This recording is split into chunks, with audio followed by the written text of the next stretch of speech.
Sophia had always thought that moving to the countryside would be a dream come true. With its rolling hills and serene landscapes, it was the perfect escape from the suffocating noise of the city. But when she stepped into the small, creaky house her family had purchased, a sense of unease crept over her. Something about the darkness of the corners and the age-old wooden floors made her skin crawl. On the first night, the wind howled ferociously, rattling the thin window panes. Sophia, lying awake in bed, couldn't shake the feeling that someone or something was watching her. She dismissed it as nerves, convincing herself that the new environment was playing tricks on her mind. The next day, exploring the house, she discovered an old, locked door in the basement. The key was nowhere to be found. Her curiosity piqued, she decided to leave it alone for the time being. Days went by, and the house seemed to grow colder, shadows lengthening in ways that defied the sunlight. Sophia began hearing whispers in the dead of night, hushed tones that seemed to seep through the walls. She could never make out the words, but the sinister cadence was enough to keep her awake till dawn.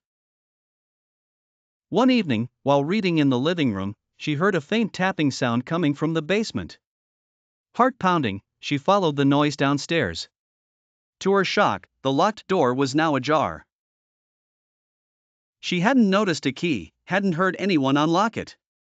As she approached, an icy chill enveloped her, and the whispers grew louder, echoing off the stone walls.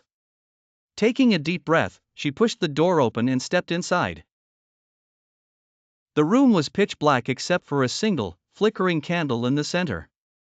Around it were ancient, dusty tomes and strange symbols etched into the stone floor. Sophia's breath hitched as she realized that this wasn't just an ordinary basement, it was some sort of ritual chamber. Suddenly, the door slammed shut behind her.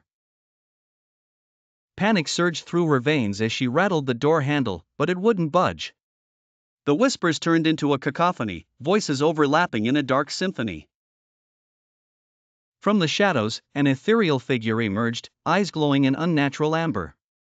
It spoke in a voice that seemed to reverberate through her very soul, "You have awakened us." Sophia stumbled backward, her mind racing. As the figure advanced, she felt an overwhelming sense of dread.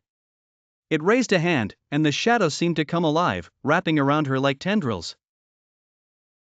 She screamed, a sound swallowed by the darkness, and then nothing.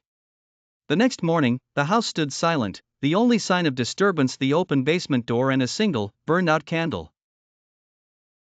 Sophia was never seen again, but on quiet nights, locals would swear they could still hear faint whispers carried by the wind, telling tales of an ancient presence that had once again been disturbed.